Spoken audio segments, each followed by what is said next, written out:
Welcome back to episode 40 of Monday Diaries, which is a weekly episode where I build in public and distill all of my lessons and learning into these videos right here on YouTube. For those who are new here, I've built a couple of things in the past. I'm on to business number 3, and it is definitely the smallest of the bunch, but the most on purpose, the most opportunity I think will come from this one. And I'm excited to show you what we got up to this week. So I'll give you an update on the business and the numbers at the end of this video. It's been our biggest month to date. So a lot of progress that's been made. Right now I'm going to drive down to the local park. I've got like 20 minutes max before Flynn and Alina join me, and then we're going to drive to the gym from here. And we're going to be at the gym at 4:30. So I'm going to punch through this.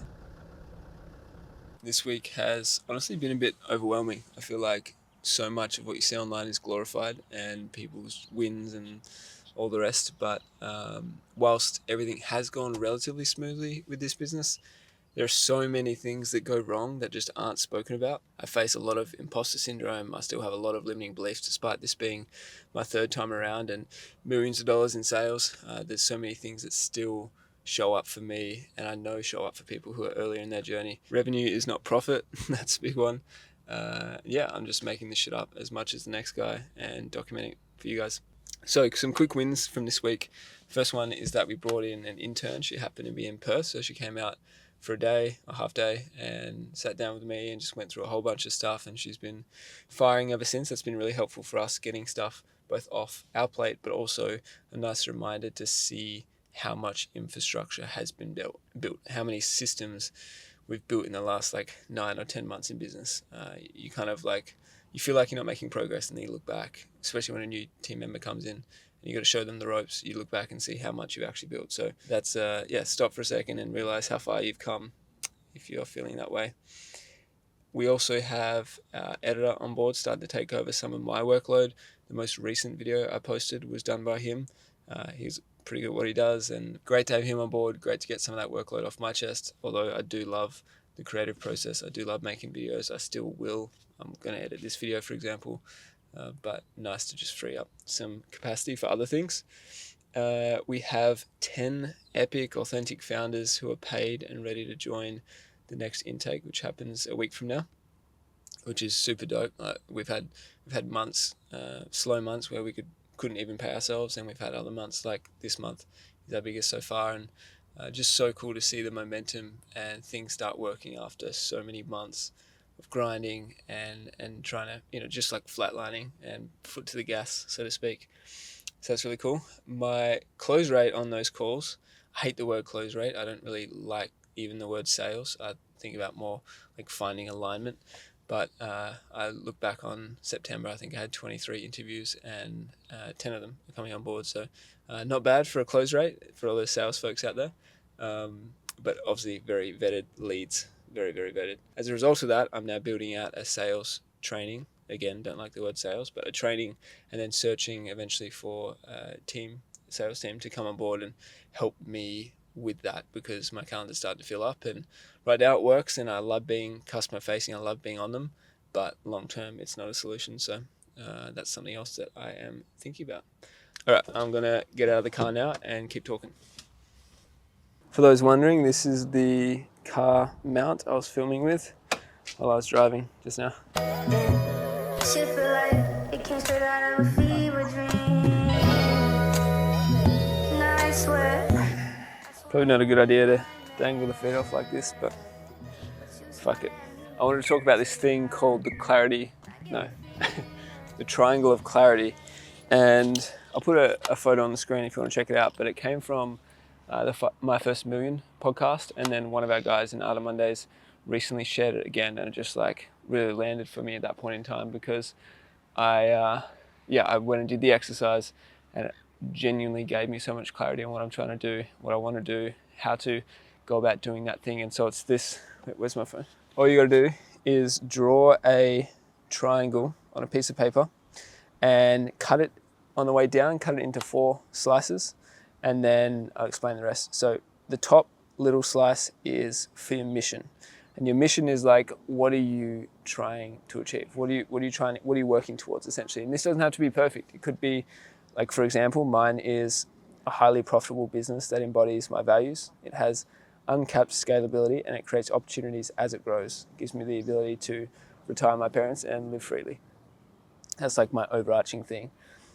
Layered down, you're going to have your 1 year goals, and you split this into two different goals. The first is a fuck yeah goal, and the second is a floor goal. So the fuck yeah goal is basically a goal that you're pumped to achieve, and it's way beyond what you think can be done. And remember, these are 1 year goals. The floor goal is a solid standard to reach, and you'd be disappointed if you didn't reach it. So you have both of those. Within each of those goals, there's three kind of categories. The first is finance, the second is product, and the third is people.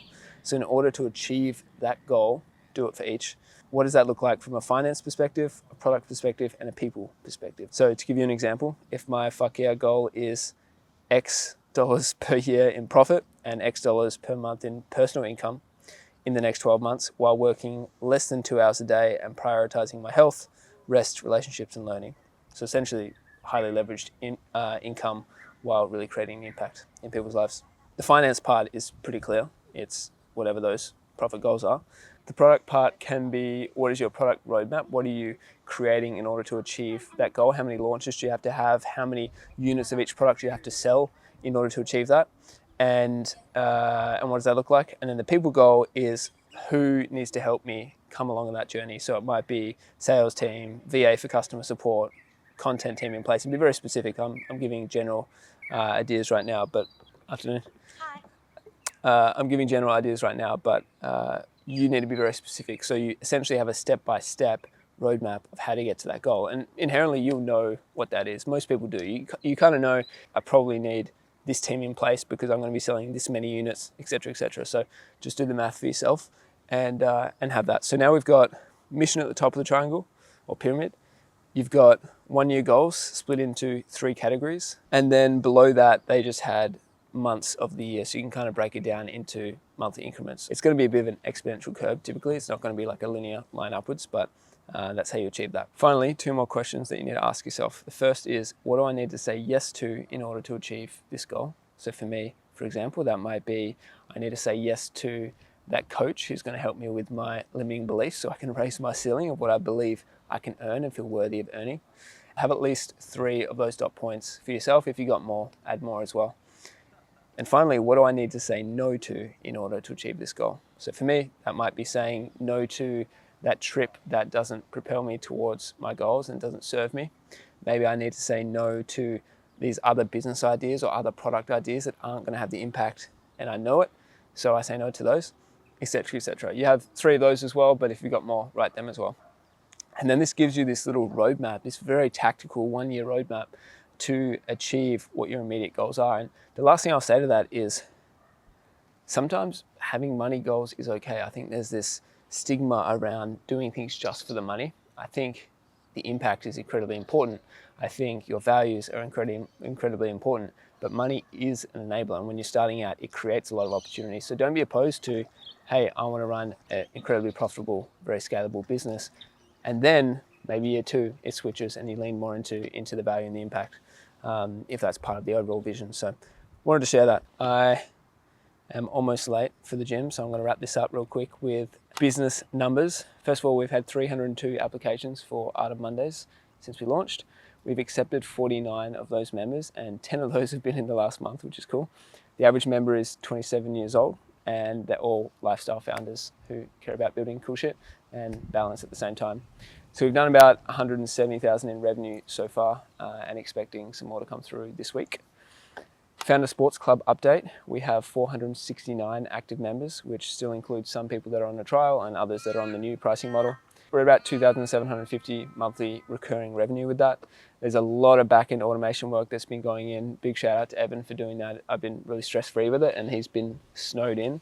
It's actually quite a complicated system to run. And we are profitable on the customer acquisition via Facebook ads. So essentially we can just add cities and scale geographically. So when we want to launch in a new city, we spin out the ads, we start targeting that area. Not every city is profitable, so we have to find the ones that are. But when they are profitable, we scale that and then we can basically grow that way and not rely on organic. So that's been really cool, and that actually feeds Art of Mondays as well. So the whole flywheel is like really starting to crank now, and really exciting for what that looks like down the track when we're actually spending. Right now we're spending like 150 bucks a day. Cool. Personal brand growth stats. I'm at 7,376 subs on YouTube. That's up about 183. I'm at 149.2 on Instagram. That's down 286. Very consistent there. TikTok is at 329.4. That's up 200. And Art of Monday's Instagram is probably the biggest week so far. It's at 7,432, which is up 713. One sec.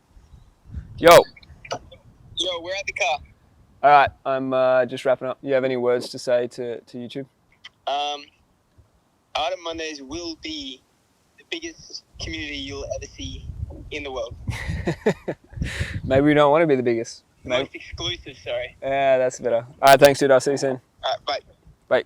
That's it for most of the updates. One thing for you to ponder, or in fact, one piece of homework for you, is to do the triangle of clarity. Comment below. I'd love to see what you think about that. If you want to share your mission, please do.